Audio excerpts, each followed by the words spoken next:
Kita tahu Allah tuh baik banget ya. Kita tahu ada kisah di hadis sahih seperti mohon maaf wanita tunasusila pelacur memberi minum seekor anjing diampuni dosanya dan dimasukkan ke surga. Karena memang ke Allah tuh kayak gitu. Ke orang kan 1000 kebaikan bisa hilang karena satu keburukan. Kalau ke Allah 1000 keburukan bisa Allah ampuni hanya karena satu kebaikan yang Allah ridho. Jadi dari sekian banyak kita nggak tahu, nggak bisa ngitung kita seumur hidup udah berapa kali sholat, nggak ada yang nyatet kan?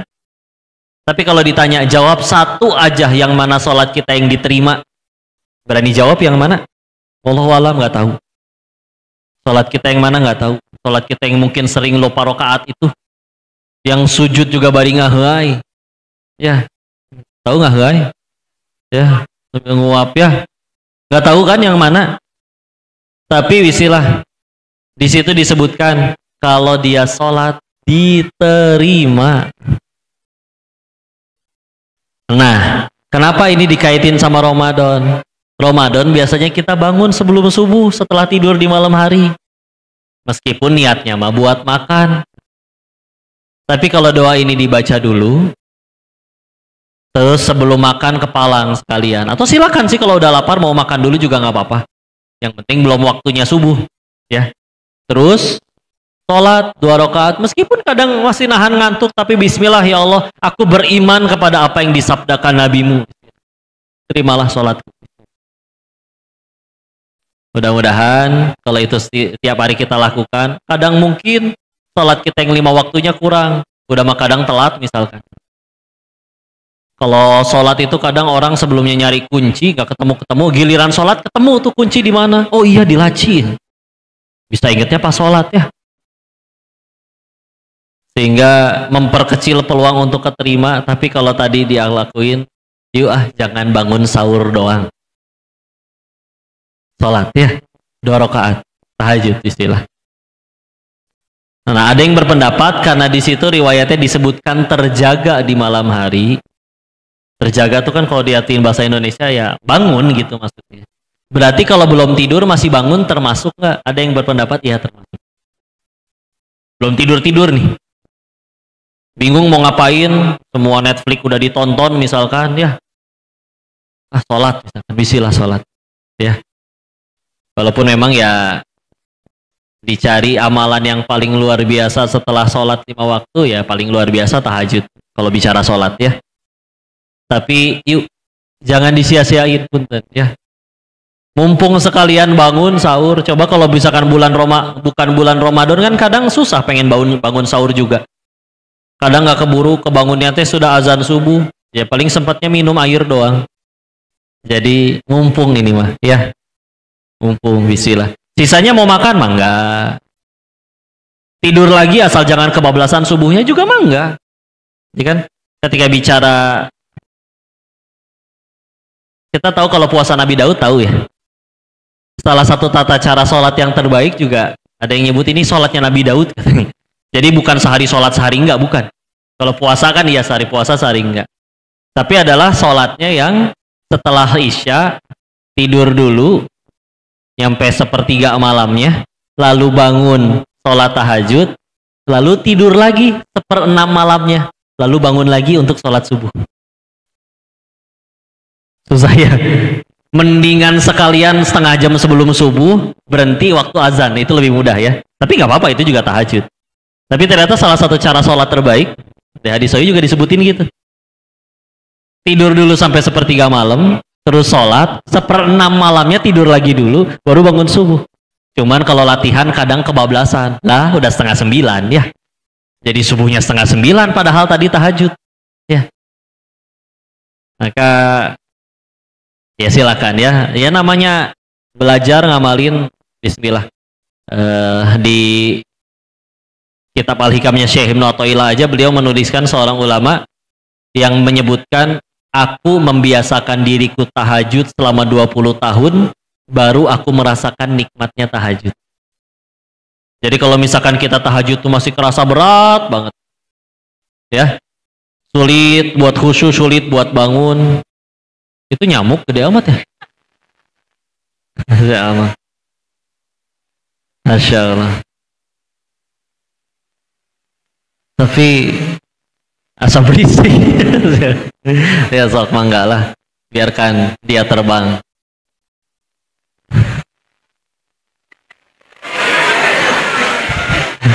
Tuh anginnya kerasa sampai sini ya. Alhamdulillah. Oh lagi muter balik nih. Kalau kayak gini teh perlu diparkirin nggak? Oh udah ada yang gerakin ya. Insya Allah. Gimana helikopter ya? Ini aja kerasa anginnya. Pantesan kalau ya kayak iklan Komeng teh sampai gitu. Gitu-gitu dia kepilih ya. Masya Allah. Tanpa disangka-sangka, luar biasa. Masya Allah. Ya boleh punya jabatan mah, cuman bahagia atau tidaknya kita kan ditentuin ilah, saya nyebutnya ilah ya. Kayak contoh, kita suka bicara la ilaha illallah, apa artinya? Padahal Tuhan kan bukan ilah dalam bahasa Arab, Rob. Ya, Robbi Tuhanku, Robbana Tuhan kami. Berarti ilah artinya apa sebetulnya? Sesembahan ya. Kalau dibaca surat An-Nas, baca terjemahannya ilahin nas, tidak diterjemahkan Tuhan manusia, tapi sesembahan manusia. Nanti maknanya meluas, termasuk salah satu di dalamnya adalah apapun yang mendominasi hati. Jadi kalau ada orang, iya sholat sih dia kok, tapi ketinggalan sholat gak pernah nangis, pas duitnya hilang nangis. Oh berarti ilahnya gak usah diakui gitu juga ya, tenang aja ya. Nanti Allah ganti ya. Atau dia sholat sih kok, tapi ketinggalan sholat gak pernah nangis, giliran gagal nyalek gila. Ya udah, berarti di hatinya adalah ya udah itu jabatannya. Padahal punten lah terkabul misalkan, jadi misalkan, terus apakah pasti akan bahagia sampai mati tanpa ada menderita lagi seumur hidupnya? Ah enggak, selagi judulnya masih di dunia mah pasti ya terus ya diuji. Yaudah, isilah. Ini tadi ya, silakan. Apal nggak tadi? La ilaha illallah wahdahu la syarikalah lahul mulku wa lahul hamdu wa huwa ala kulli syai'in qadir. Alhamdulillah wa subhanallah wa la ilaha illallah Allahu akbar. Wa la haula wa la quwata illa billah Allahumma gfirli. Silakan. Yang pengen bertobat, yang pengen punya hajat, kesempatan langka bismillah. Ya, bangun malam. Kita bahas tahajudnya dulu ya. Saya pengen tanya gini dulu. Apa bedanya Nabi sama Rasul?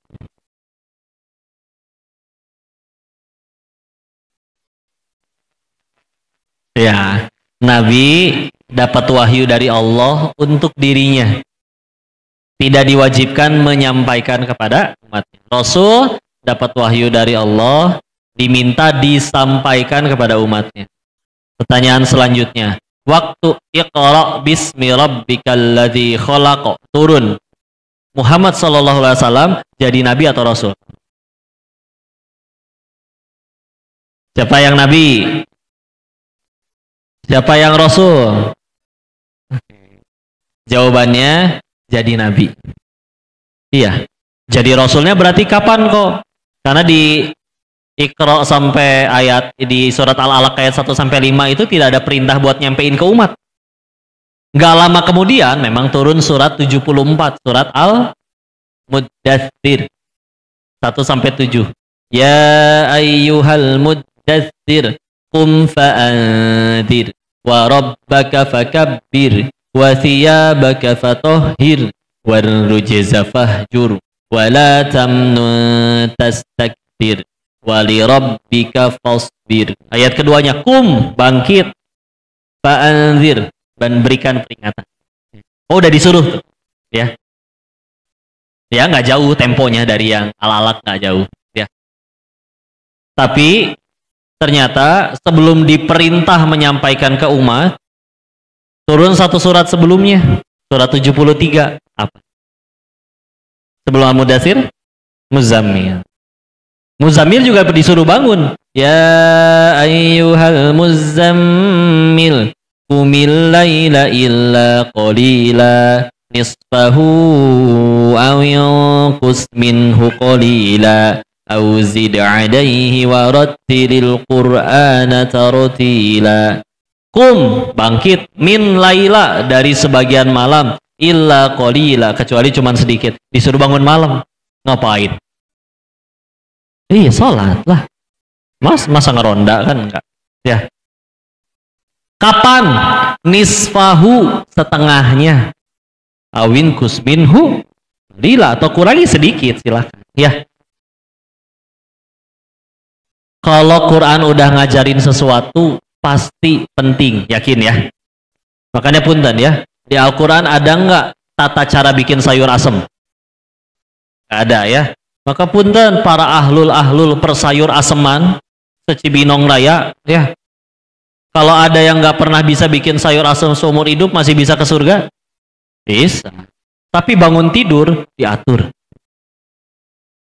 Nabi diatur bangunnya. Ya. Kapan? Tadi setengah malam. Kadang gejolak ya, atau tren ngikutin Nabi, alhamdulillah menyebar di mana-mana. Yuk kita ikutin Nabi. Tapi kadang beda tipis sama nabinya. Nabinya tengah malam sudah bangun, kitanya tengah malam masih bangun. Tipis kan bedanya? Ya. Tapi jauh nanti hasilnya ya. Apalagi kalau masih bangunnya untuk sesuatu yang tidak jadi manfaat ya. Pusreng ya. Ya. Udah di-uninstall belum? Masya Allah. Saya sedang tidak membahas hukum main gamenya ya. Tapi kita lihat balik lagi. Nabi bukan tanpa alasan Allah lahirkan beliau adanya di Jazirah Arab. Yang saat itu beda dengan Arab sekarang. Luar biasa perjuangannya. Di situ memang masih ada Ka'bah, tapi di situ tidak kurang di sekelilingnya ada 360 patung berhala. Perbudakan ada. Wanita biasa diperjualbelikan, mohon maaf. Dulu bisa ditukar, alhamdulillah, sama temennya, tukeran istri gitu istilahnya.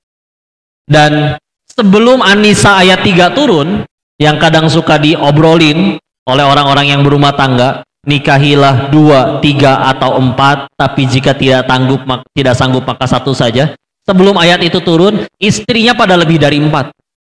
Jadi ayat itu turun tuh buat ngebatasin. Ya. Karena dulu banyak. Ya.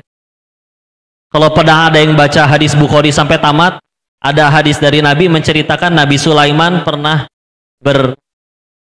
berikhtiar untuk mendapatkan keturunan dengan mohon maaf, dengan mendatangi 99 istrinya dalam satu malam. 99. Kalau kata dulu Kiai Haji Zaiduddin MZ, beliau bercanda, kapan beliau pakai kolornya ya? Ya itu mah candaan beliau ya. Di tempat seperti itu Nabi turun. Asbabun nuzul surat At-Takwir turun, ayat 9-nya, bi ayyi dzambin qutilat, atas dosa apa aku ini dibunuh.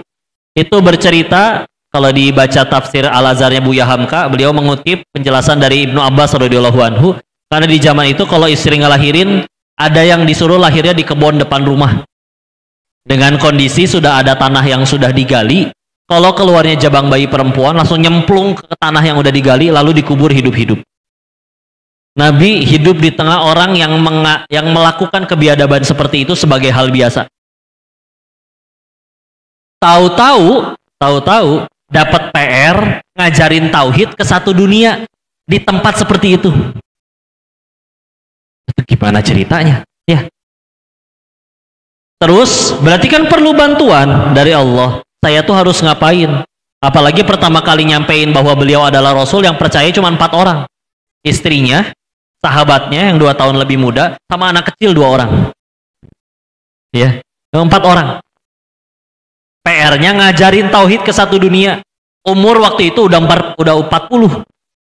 Meninggalnya di usia berapa saat itu beliau juga belum tahu. Ya. Minta petunjuk mesti ngapain? Oleh Allah disuruhnya tahajud. Ini jauh sebelum Isra Mi'raj. Ya kan? Ini masih di awal banget kan? Isra Mi'raj kan nanti. Waktu Ibunda Khadijah radhiyallahu anha wafat, Abu Thalib wafat, baru ada peristiwa Isra Mi'raj kan, yang 5 waktu. Nah ini disuruh tahajud dulu. Sehingga ini senjata banget orang. Dulu Azikro kayak Haji Arifin Ilham pernah cerita kayak gini. Salah satu ceramahnya beliau. Orang ahli tahajud itu Allah akan turunkan yang namanya haibah jalaliyah. Perasaan sayang, cinta, kagum, wibawa yang datang dari kekaguman Allah. Sehingga misalkan ada dua orang, yang satu ahli tahajud, yang satu nggak pernah tahajud. Bicara tentang hal yang sama, plek isi omongannya. Tapi yang satu tahajud, rajin, yang satu nggak pernah tahajud. Allah punya kuasa menjadikan orang pengen tergugah hatinya pas ngedengerin yang tahajud. Perasaan saya udah pernah dengar isi nasihat ini dari orang-orang lain, dari buku, dari video TikTok, dari manapun. Tapi kalau dia yang ngomong, kok saya mau ngamalin ya? Bisa jadi beliau punya senjata tahajud. Ya, itu istilah ya. Terus apa yang terjadi 23 tahun masa kenabian? Kita lihat ya. Selepas Nabi wafat, kondisi sebelumnya seperti tadi ya. Selepas Nabi wafat, satu jazirah Arab sudah muslim semua. Jazirah Arab ya, berarti bukan Mekah Madinah aja. Sekarang 7 negara. Arab Saudi, Yaman, Oman, Qatar, Uni Emirat Arab, Kuwait, Bahrain. 7 negara seluas itu sudah Islam semua. Ya. Kalau bicara jumlah sahabat, karena dulu nggak ada sensus, maka jelas kalau nanti ulama beda pendapat wajar. Karena mereka cuma bisa prediksi. Seperti Imam As-Suyuti dan Imam Abu Nuaim Al-Asfahani beda pendapat. Tapi kalau dirata-ratakan jumlah mereka sekitar 120.000 sahabat. Berapa? 120.000. Ini ada yang dulunya raja perampok, namanya Jundub bin Junadah. Namanya lebih dikenal dengan nama Abu Zar Al-Ghifari radhiyallahu anhu. Ada yang dulunya pengen ngebunuh Nabi dan minum khamernya sehari 5 kali sebelum turun larangan khamer. Umar bin Khattab radhiyallahu anhu. Jadi kalau ada pemuda sebogor raya yang maboknya masih seminggu sekali, berarti dia masih cups, ya, mesti nggak ada apa-apanya, gitu ya, nggak ada seujung kukunya kejahilian orang-orang zaman dulu, ya.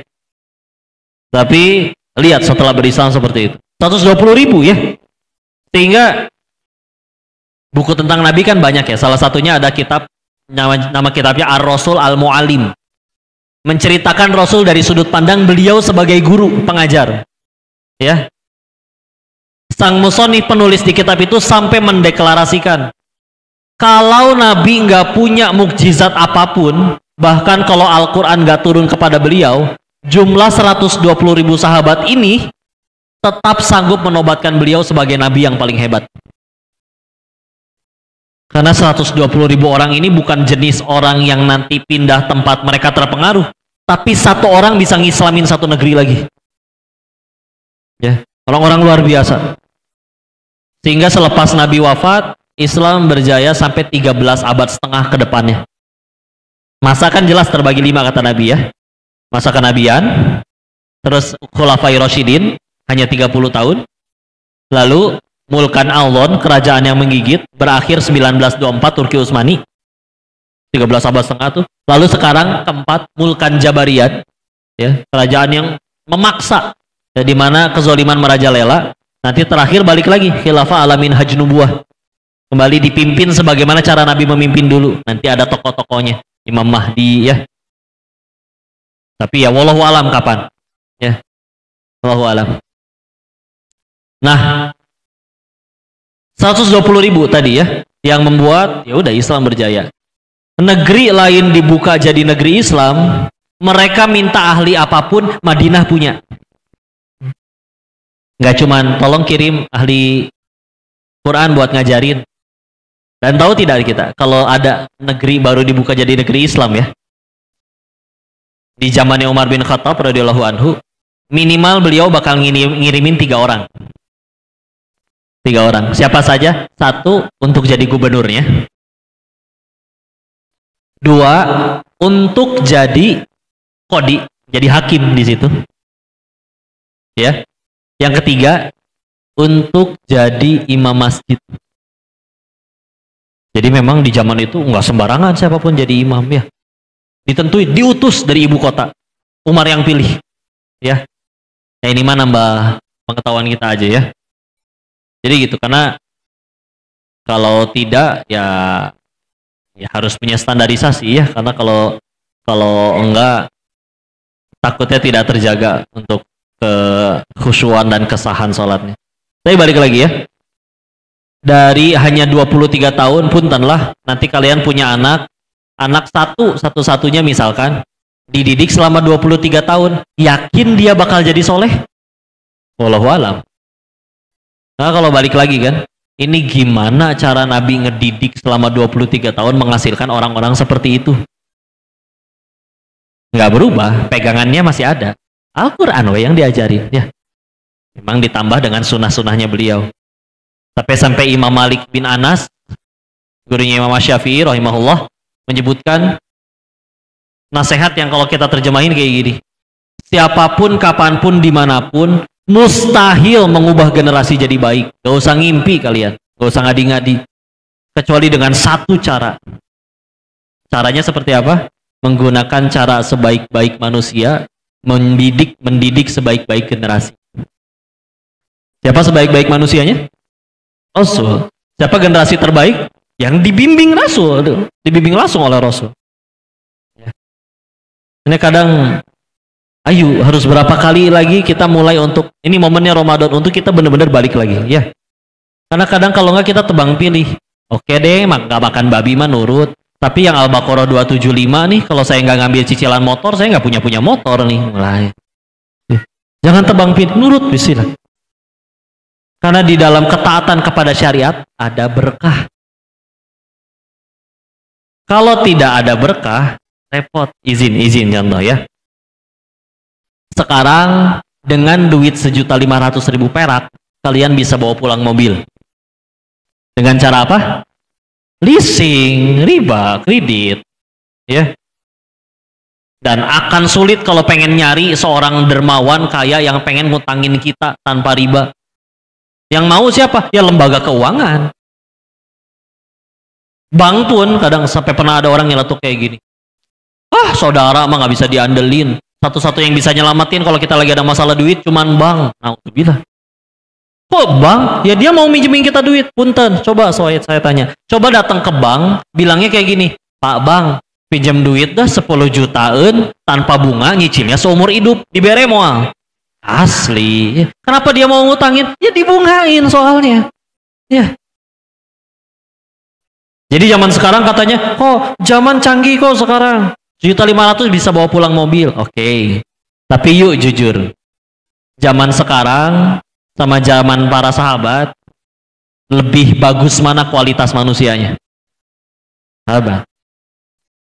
Dibilang patokannya sama-sama. Masjid sekarang tambah banyak. Al-Quran juga banyak, bahkan bisa di dalam masjid itu bisa banyakkan Al-Qurannya daripada orang yang sholatnya. Ya, ada yang kayak gitu ya. Dan kadang saya yakin di handphone kalian juga ada Qurannya. Kalau handphonenya 2 berarti bawa Quran 2 kemana-mana tuh. Ya. Sekarang Quran banyak. Pertanyaan selanjutnya, tahukah kita pertama kali Al-Quran mulai jadi mushaf dalam bentuk satu jilid buku mushaf itu kapan? Di zaman Utsman bin Affan radhiyallahu anhu. Tahukah kita kekuasaan Utsman bin Affan itu sudah seluas apa Islam waktu itu? Ini mesti bayangin peta ya, Jazirah Arab nih, udah 7 negara ya. Terus negeri Syam sudah Muslim semua 4-4-nya. Sekarang jadi 4 negara negeri Syam. Lebanon, Palestina, Suriah, Yordania, ya. Iran, Persia, ya sekarang jadi Iran, Irak, itu udah Muslim jelas. Romawi sebelah selatan udah Muslim. Nyebrang Afrika sebelah utara ada 5 negara: Mesir, Libya, Tunisia, Aljazair, Maroko, negeri Maghrib.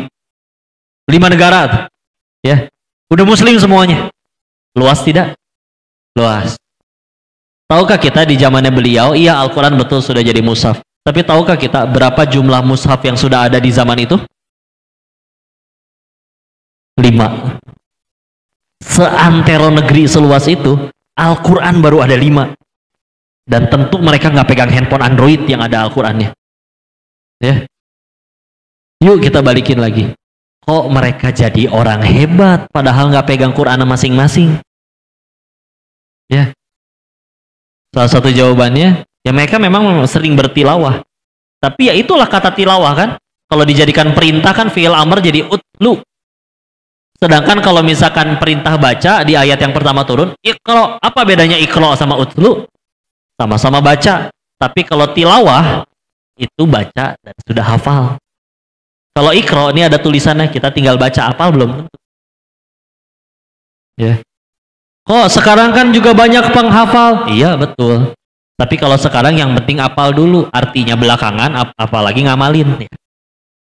Hafal At-Takasur? Ada yang hafal artinya, tolong bacain 8 ayat aja. Belum tentu ada, ya. Tapi kadang ada orang hafal Al-Baqarah tuh Masya Allah, padahal orang Indo. 30 juz juga ada hafal. Suruh bacain arti At-Takasur nggak hafal. Padahal sehari-hari ngomong Indo ya, bukan bahasa aslinya, bukan bahasa Arab. Yang namanya Al-Quran ya luar biasa. Nah di zaman itu memang salah satu perbedaannya, mereka tidak akan maju menghafal ayat selanjutnya sebelum ayat itu selesai diamalin.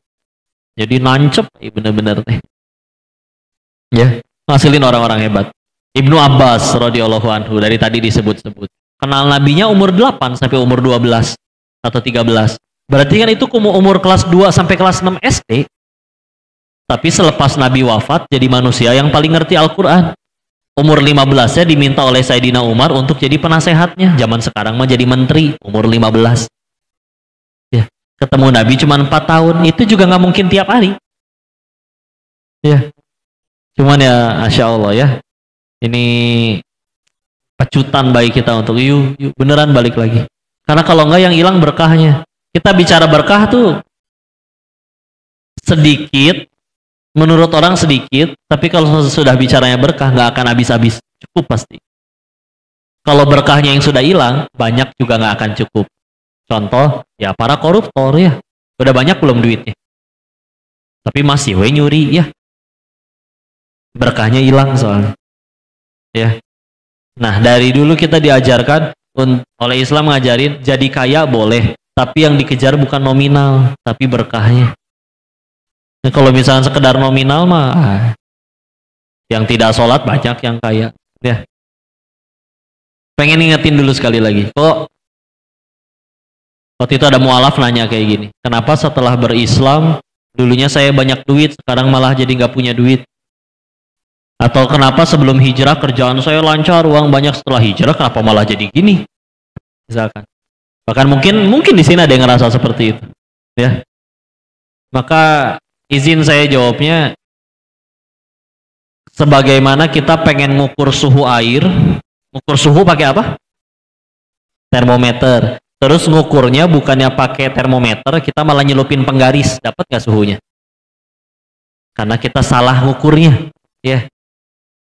Maka kalau kita ngukur-ngukur kita udah ibadah, kenapa saya nggak kaya-kaya? Sama aja kayak tadi. Ngukurnya pakai penggaris, bukannya pakai termometer. Sedangkan, bagaimana cara dunia itu seharusnya dipandang ya? Suatu ketika Rasul bersama para sahabat jalan, berhenti, lalu mengambil bangkai anak kambing cacat. Udah mah anak kambing, udah dagingan. Cacat deh. Udah jadi bangkai deh, bau. Diangkat. Siapa yang mau, kata para sahabat, itu hidup juga kami nggak mau, wahai Rasul. Maka ketahuilah, kata Nabi, maka ketahuilah di hadapan Tuhan kalian, dunia dan seluruh isinya tidak lebih berharga daripada bangkai anak kambing cacat ini. Satu. Hadis yang kedua, insya Allah ini juga pernah dengar. Kalau di hadapan Allah dunia dan seluruh isinya itu setara dengan sebelah sayap nyamuk, maka Allah tidak akan sudi memberi minum kepada seorang kafir 1 gelas air pun. Kita perinci ya. Saking bagi Allah dunia dan seluruh isinya itu gunung emas, itu mobil mewah yang banyak, itu bangunan yang segitu megah, bagi Allah nggak ada artinya. Makanya punten, mau kamu sekafir apapun, sengaco apapun, tetap ada yang dikasih dunia. Ya. Karena kalau semua kekayaan itu setara aja di hadapan Allah sama sebelah sayap nyamuk, jangankan kita dikasih harta, jangankan yang kafir dikasih harta, segelas air putih pun Allah nggak sudi ngasih. Tapi saking dunia ini nggak ada artinya bagi Allah, tuh nggak cuman air putih, silakan. Dia viral, dia kaya, dia punya aset sekian banyak, karena nggak ada artinya. Kan unik ya, kenapa tidak menggunakan debu ya Allah? Karena debu dikumpul-kumpul satu truk masih bisa dijual sama toko bangunan. Ya, iya kan? Di pasir ya.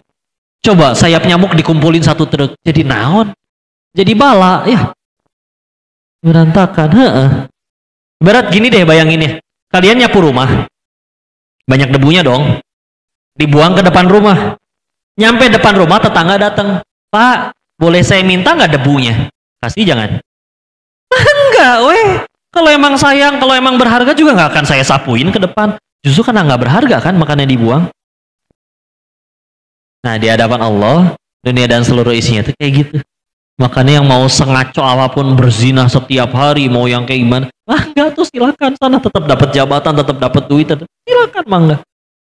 Terus kalian yang sudah dikasih hidayah, dikasih hadiah oleh Allah berupa hidayah, berupa iman, masih berani-beraninya ngukur, ya Allah, kan saya udah duha, kok jualan saya nggak rame-rame. Bukan berarti nggak boleh sih, boleh, masih boleh. Bagus mintanya masih ke Allah. Tapi ya, apa yang akan Allah berikan bagi orang beriman teh? Tidak sereceh dunia dan isinya doang. Tapi ya nanti, yang di alam setelah kematian. Apa kok setelah kematian? Surga. Kalian bayangin surga senikmat apapun, demi Allah surga lebih enak dari itu. Ya. Sebagaimana kita bayangin neraka seperti apapun, sampai ada yang dibikin filmnya kemarin, siksa neraka. Demi Allah neraka lebih perih dari itu. Nggak akan kebayang. Karena udah Allah tegasin, tidak terbayang, tidak pernah dilihat oleh mata, tidak pernah didengar oleh telinga, dan tidak akan terbayang oleh nalar kita. Ya. Nggak akan bisa. Ya. Nggak akan bisa. Di hadis riwayat Imam Bukhari, kami kemarin lagi baca-baca lagi ngulang, kok nemuin satu hadis yang menjelaskan tentang orang yang terakhir masuk surga. Orang yang terakhir masuk surga adalah dia yang keluar dari surga dalam keadaan gosong, habis disiksa, dalam keadaan ngerangkak, keluar dari neraka. Dia orang yang paling terakhir masuk surga. Lalu setelah sampai ke perbatasan, sudah masuk ke surga, diberikan untuknya tanah yang lapang, seluas langit dan bumi, dan diberikan ini seluruhnya apa yang ada di dalam langit bumi itu, di dalamnya ada kastil, di dalamnya ada apapun itu, semuanya untuk kamu. Dianya aja sampai bertanya, kalau bahasa kitanya mah, ya Allah saya teh orang yang terakhir masuk surga, masa dapatnya senikmat ini? Dijawab di hadis itu diceritakan, ya, dan akan diberikan 10 kali lipat daripada dunia dan seisinya. Itu balasan bagi orang yang masuk surga paling terakhir. Itu ibarat mungkin orang yang cuma pernah berucap la ilaha illallah sekali seumur hidupnya mungkin. Tapi dapat surganya seluas langit dan bumi 10 kali lipatnya. Berikut apa yang ada di dalamnya, semuanya untuk. Itu orang yang paling terakhir masuk surga.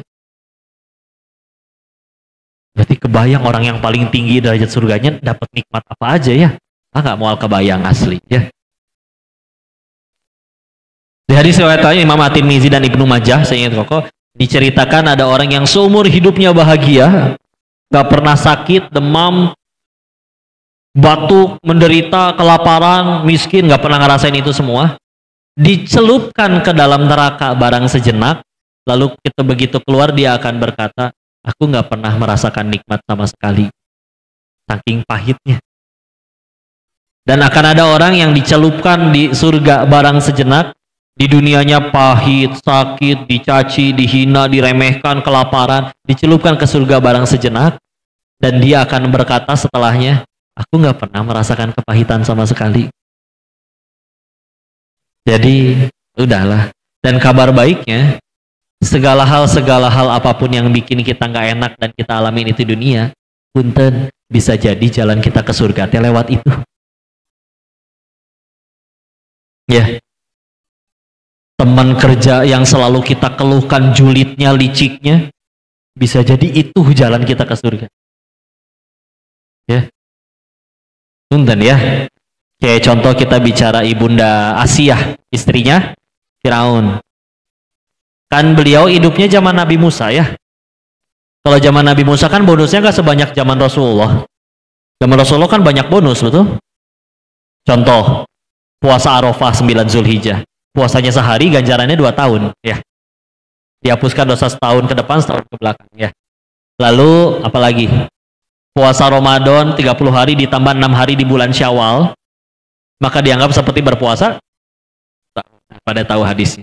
Ada malam Lailatul Qadar, malamnya 1, tapi khairumin alfi syahr, lebih baik dari 1000 bulan. Ya. Banyak bonusnya tidak? Banyak ya. Umurnya lebih pendek, bonusnya lebih banyak. Ibarat audisinya lebih ringan, tapi tapi bonusnya lebih banyak. Makanya kalau kita ketemu sama umat Nabi lain di akhirat nanti, terus ketahuan oleh umat Nabi lain kita gagal ke surga. Kalau umat Nabi lainnya itu orang Sunda, mungkin dia akan ngomong, "Ai kamu tena naonan masih gagal ke surga." Hah? Karena umat Nabi lain mah umur para ranjang, bonus sedikit. Ya, bonus sedikit. Kalian tahu betapa bahagianya sahabat ketika udah turun perintah sholat? Bahagianya karena mereka mengetahui umat-umat Nabi terdahulu itu kalau pengen minta itu gak melulu langsung bisa langsung ke Allah, harus lewat Nabi. Wahai Musa, sampaikan kepada Tuhanmu. Gitu kan kalau di Al-Quran ya. Wahai Musa, sampaikan kepada Tuhanmu. Kita dengan sholat, kapanpun kita ambil wudhu, sujud, diskusi langsung sama Allah. Punya akses langsung. Ya.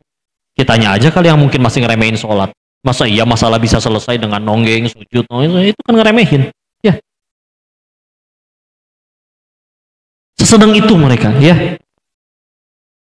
Nah, Asia zamannya Nabi Musa, jadi bonusnya sedikit nggak kayak kita. Tapi ternyata 4 wanita paling mulia di surganya Allah, salah satunya adalah Asia. Di dalamnya ada Khadijah radhiyallahu anha, Fatimah radhiyallahu anha, ibundanya Nabi Isa, Maryam, dan juga Asia. Yang 2 zaman Nabi nih. Tapi kan ibunda Maryam sama ibunda Asia bukan. Padahal di zaman Nabi banyak wanita soleha lain, ibunda Aisyah, Ummu Salamah, dan yang lain-lain. Atau Sumayyah yang pertama kali syahid di jalan Allah, wanita pertama yang syahid di jalan Allah. Soleha iya, surga iya. Tapi kok bisa-bisanya ibunda Asiyah nyusul? Apa ibadahnya bagus? Itu mah memang nggak usah ditanya. Tapi kan salah satu alasannya punten lah. Beliau punya amalan, yang amalan ini tuh ganjaran pahalanya tanpa batas. Apa itu? Sabar. Benar, sabar. Karena kata Allah di Quran surat 39 Az-Zumar ayat 10, "Innama yuwaffas sabiruna ajruhum bighairi hisab." Sesungguhnya hanya orang-orang bersabarlah yang ganjaran pahalanya disempurnakan tanpa batas. Iya, sholat pahalanya gede. Iya, sedekah pahalanya gede, minimal kali 700 kali lipat. Al-Baqarah 261 ya. Tapi kalau ditanya apa sih amalan yang pahalanya tanpa batas, nggak ada habisnya. Kadang sesederhana sabar. Kenapa beliau dengan sabarnya bisa sekuat itu? Karena yang disabarin gak cuma suami biasa. Sengaco-ngaco makhluk itu yang jadi suaminya. Lihat orang sengaco apalagi yang sampai dikirimin 2 nabi. Firaun doang kan. Kadang-kadang dikit lagi. Kalau sekedar punten ya. Soleha. Kalau misalkan kepalang capek, udahlah saya nggak mau, pisah aja kita Firaun maksudnya. Ya. Ya kan panggilan ya. Masa ya nggak ada yang mau lagi wanita soleha mah? Ngapain bela-belain tetap dengan Firaun? Karena beliau pasti yakin, iya pahit, tapi nggak mungkin Allah nyanyain kepahitan ini. Bisa jadi gara-gara ini surgaku lebih terjamin daripada wanita lainnya. Dan benar. Punten ya. Walaupun saya mengetahui kalau misalkan di sini ada seorang istri yang sedang diselingkuhi suaminya, punten. Bicara sakit pasti sakit, namanya ditemenin dari nol. Giliran udah sukses, dia nikah lagi sama yang seumuran putri kalian. Ya begitulah film azab ya. Biasanya gitu kan. Tapi gara-gara itu dia jadi rajin tahajud, rajin taklim, mulai syar'i, mulai belajar Quran, sampai lancar, sampai hafal, sampai mengajarkannya. Bisa jadi surganya lebih terjamin daripada istri yang suaminya setia. Meskipun yang suaminya udah setia, nggak usah disuruh selingkuh ya Bu ya. Abang kapan selingkuh bang? Biar dosa aku gugur. Nggak gitu bos konsepnya ya. Beda-beda, tiap orang ada jalannya ya. Tapi yuklah kita pikir lagi ya. Nabi Adam diusir dari surga karena satu dosa. Kita cita-cita ke surga, dosa cuma satu. Enggak ya, lebih ya. Dan kadang cita-citanya nggak nanggung. Saya mah pengen surga teh tetanggaan sama Nabi. Sholat lupa rokaat wae. Zuhur 5:30, asar 5:30, subuh kadang 8:30. Istighfar jarang, sedekah diirit-irit. Ya. Malaikat juga mungkin geleng-geleng ke surga pakai amalan apa ini orang. Tapi Allah pengen kabulin, kasih fasilitas, dikirim tetangga julid. Fasilitas ya teteh, beneran. Ya. Iya tuh jujur ya, bisa jadi ada dosa kita yang belum bisa dihapus karena amalan kita segitu-gitunya, punten bisa jadi. Gara-gara dapat kepahitan dari orang itu, apa dikira Allah sia-siakan? Nggak ada yang sia-sia. Kepahitan cuma dua ujungnya. Kalau nggak gugurin dosa, ninggiin derajat, udah itu doang. Dan kita perlu dua-duanya buat ke surga.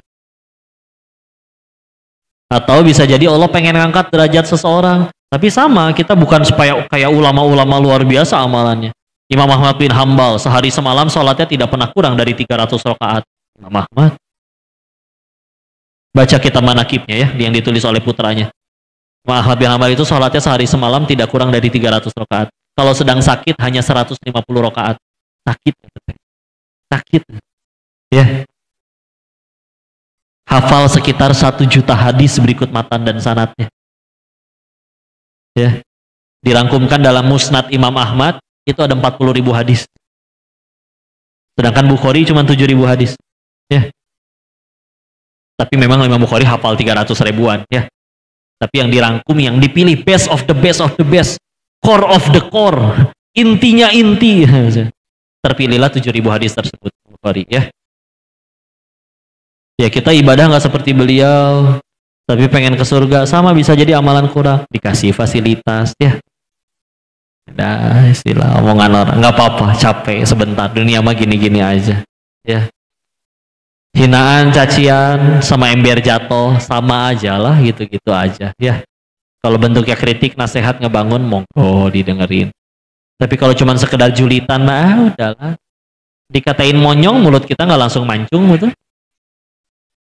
Iya kan? Misalkan, gigimu kotak, cetak, mesti tiba-tiba kotak, aneh juga. Enggak. Malah yang nyebut monyong yang harus majuin bibir, betul? Coba Bu sebut monyong tanpa majuin bibir. Ini susah ya. Tenang aja. Gitu aja sih ulut orang. Kadang suka salah fokus. Contoh ya, artis kebongkar aibnya. Yang dipikirin apa? Gimana cara netizen kembali cinta, endorsan balik lagi, drama sinetron semuanya pada kontrak lagi. Padahal yang seharusnya lebih dipikirin setiap kali ada masalah atau aib terbuka adalah gimana caranya gara-gara kejadian ini aku jadi diampunin Allah. Sok suruh pilih. Netizen kembali sayang, endorsan kembali banyak. Tapi Allah belum ngampunin karena kita nggak tobat-tobat. Masih celaka nggak? Celaka. Atau dibalik, kadang orang masih mencaci, kemana-mana ada yang menghujat, tapi sudah tobat nasuha, sudah Allah ampuni. Aman kan? Punten ya, bersepakat manusia satu planet bumi, kita selamatin Kodenis ke surga, yuk. Kata yang punya surga, saya nggak boleh masuk situ. Bisa apa miliaran manusia itu? Saya kadang pernah ada yang cerita kemarin ya. Kok mau tanya? Boleh ya, boleh, emang enggak. Ngerasa nggak sih tahun 2023 kemarin adalah tahun yang berat? Saya tanya lagi, emang beratnya kenapa? Saya diturunin dari jabatan saya. Ada orang yang seumur hidup nggak pernah menjabat happy-happy aja. Iya kan? Berarti kan tadi doang masalah ilah di hati, betul? Karena ilah di hatinya jabatan, di tahun itu dia hilang jabatan, bagi dia itu tahun yang berat. Ya kitanya aja isi hatinya belum Allah, makanya hidupnya berat melulu. Rumusnya kan sederhana kan? Surat 13 ayat 28. Ala bizikrillahi tatmainnul qulub. Hanya dengan mengingat Allah maka hati menjadi tentram. Oh, berarti kalau lagi galau, lagi hati nggak enak, sederhana. Pasti lagi nggak ingat Allah. Mungkin ingat cicilan, ya. Ingat pinjol, ingat rungkat, ya. Ya, Tuhan kita Allah ya, bukan dewa Zeus. Nggak ada itu dewa Zeus, dewa Zeus. Nah, ada yang tertawanya cukup menjiwai ya. Insyaallah. Udahlah istilah, tenang aja. Lagi banyak ini yang edit sekarang, hati-hati ya. Diedit gambar potongan video sayanya sampai Ustadz Felix ikut-ikutan dibikin kena. Ya. Bahwa ini ada judi syariah dibuat oleh teman saya kode Muslim. Ah, penipuan lah, jangan ketipu lah, jangan kegocek. Tapi punten, yang biasanya ketipu memang yang biasanya udah pernah sering main judi juga. Berusaha pengen ngebalikin kekayaan. Ya gimana caranya, mana ada sih judi syariah? Lagian kan kelihatan jelas. Gerakan bibir sama suara yang keluar nggak sama. Ya memang agak mirip gitu kalau, tapi kan ya gitulah AI ya. Atulah zaman sok lihat. 12 tahun yang lalu manusia sudah sanggup membuat film yang judulnya 2012. Terlihat nyata bukan, tsunami dan lain-lainnya. Masa sekarang ngubah gambar supaya ngomong aku buka judi online syariah? Ya mudah atuh sekarang mah. 12 tahun lalu manusia, enggak, 2008 pertama kali film Iron Man. Berarti berapa tahun lalu tuh? Sudah bisa ngebuat kayak gitu. Manusia jadi robot. Meskipun kalau diterjemahkan iron kan setrikaan. Ya iron teh sebetulnya baja ya. Besi lah gitu ya, baja. Sekarang diedit biar supaya ya hati-hati. Lagian kalau emang itu dari saya, ya pasti saya postingnya di akun pribadi. Itu kan akun-akun nggak jelas ya. Jadi hati-hatilah, jangan ketipu. Ini kadang potongan kayak gini bisa dipotong lagi. Iya itu benar-benar. Tapi ya udahlah, soalnya bagi saya mah lumayan dapat transferan pahala. Tapi kan kasihan yang kegocek, yang ketipu, ya. Ya mau nggak mau, karena saya banyak bicara tentang judi, ya mereka nggak suka kali. Jadi ya udah paling banyak kena. Dulu itu kalau cerita ya dulu ya, zaman saya masih di sana, kami tuh sok-sokan kayak punya kode etik, gitu, ya. Jadi kita tahu, karena punten ya orang-orang yang pada jadi bandar judinya emang nggak pada main judi, ya. Sama kayak orang-orang yang pada jadi bos rokok nggak pada ngerokok, ya. Seperti itu ya. Terus dengan cara seperti ini, yuk kita bikin standar minimum permainan. Ya kalau pengen main mereka harus minimal depositnya 500.000. Jadi kan orang yang punya uang ada 500.000 ya insya Allah agak menengah ke atas kali ya. Jadi kalau misalkan kalah, nggak akan ancur-ancur teuing. Nah pasti kami kalahin, kami bikin gocek, ya kita yang bikin sistemnya. Ya. Sekarang ibarat kayak gini, yang mancing tambah banyak, ikannya segitu-gitunya. Terus gimana akhirnya? Diturunin minimalnya. 10.000 ge mereka terima. Coba orang yang akhirnya main 10.000 kan punten ya. Yang mungkin ekonominya belum rapi. Sehari-harinya mungkin apa markirin atau kerja apa. Kerjaannya mah nggak masalah, halal. Tapi ketika akhirnya disalurin ke situ tanpa punya kemampuan ngelola keuangan yang baik, itu kan yang jadi masalah baru. Punten ya. Pemain-pemain gede kami dulu yang sehari itu sekali main tuh berapa, habis 3-4 miliar dalam sehari. Kalah. Ya karena mereka punya triliunan, biasa aja kalah segitu teh. Ya. Nggak bikin mereka sampai jadi hancur gitu hidup. Sekarang kadang uang segitu-segitunya dipertaruhkan di hadapan mesin slot, ya udah tuh ya. Jadi ini kenapa jadi bahas judi ya? Maaf deh. Kita lagi bahas apa sih? Yang penting kita mah jadi hikmah aja ya. Intinya Silakan, kalian akan diuji. Demi Allah kalian akan diuji apapun. Ya. Bahkan saya pengen nyampein suatu fakta dulu. Kalau di sini ada yang lagi minta jodoh, punten saya mau terangin dari awal. Belum tentu Allah kasih jodoh. Belum tentu dikabul. Bisa jadi duluan meninggal, betul? Yang pada pengen jadi kaya, punten, belum tentu Allah kasih. Tapi tahu nggak? Ada satu permintaan yang kalau kita mintanya ini kepada Allah, nggak mungkin Allah nggak kabulin, pasti kasih. Minta apa ya?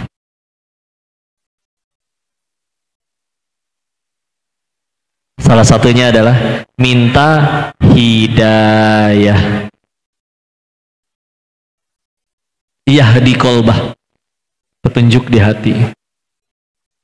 Punten ya, Allah nggak ngabulin sesuatu. Misalkan orang dia minta kaya tapi nggak kaya-kaya, bukan berarti Allah pelit, bisa jadi dia ditolong. Karena ada orang pengen maksiat bisa nggak jadi gara-gara nggak punya duit, dan ada orang gara-gara punya duit jadi bisa maksiat. Maksiat ada biayanya kan? Punten ya, minuman menyehatkan, susu murah berapa ribu dapat. Coba minuman keras mahal satu botolnya, ada yang beli. Minumnya bangga, rasanya pahit, bikin otak kehilangan akal. Mungkin setan ketawanya ngakak banget ngelihat orang minum. Ini bodoh nih orang asli. Udah mahal, nyakitin badan, bikin lupa diri, rasanya pahit, gak ada enak-enaknya. Diminum dengan bangganya. Ya.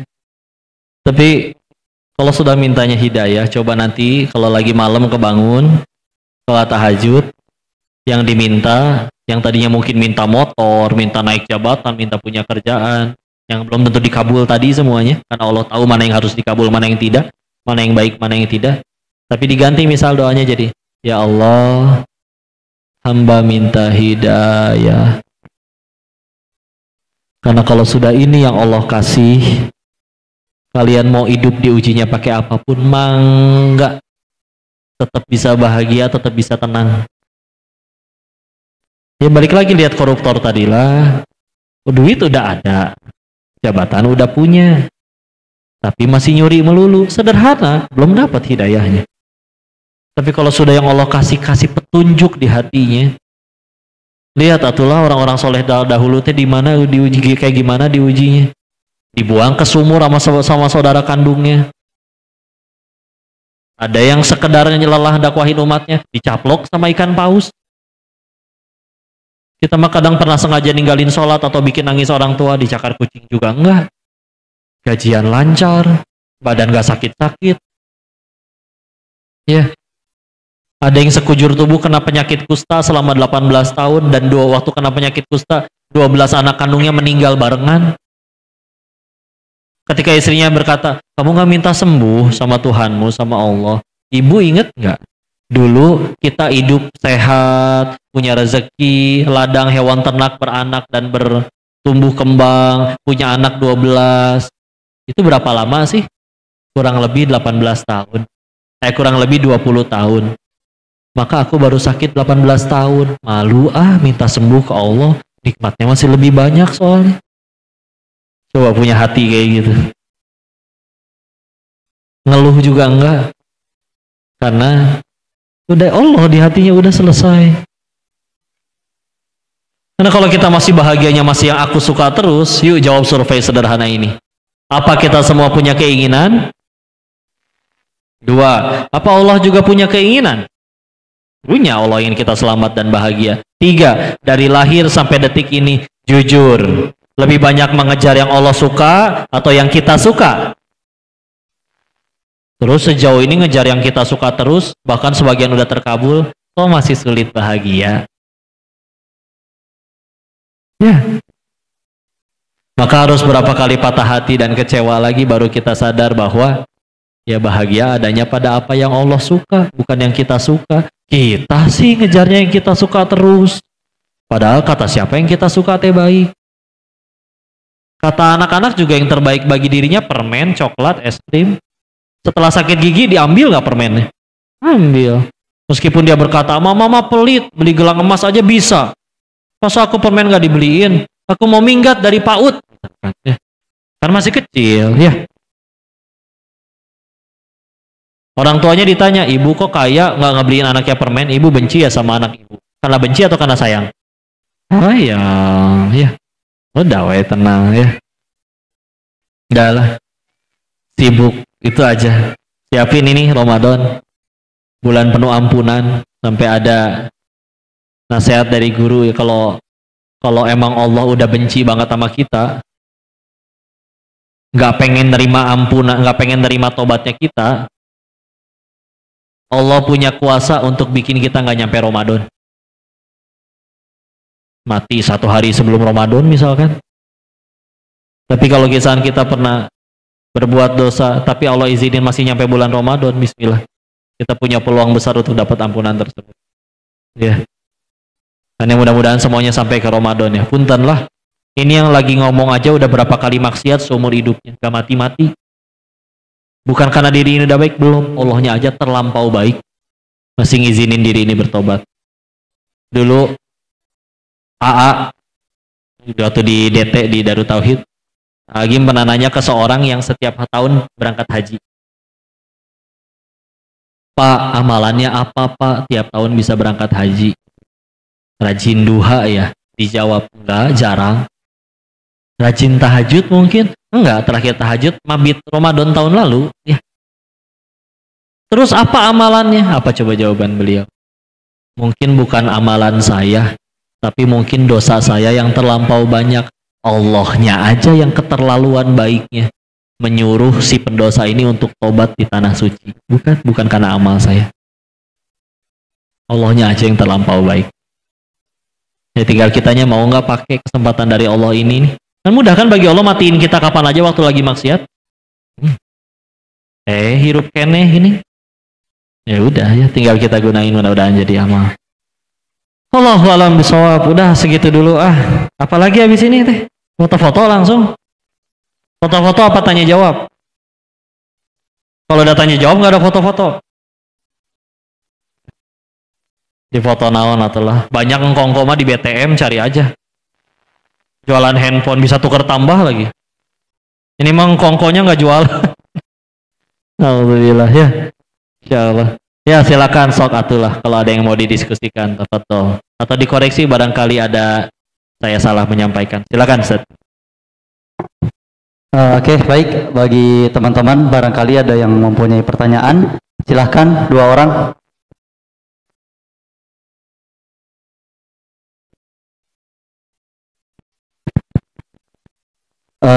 Nama, kemudian pertanyaannya.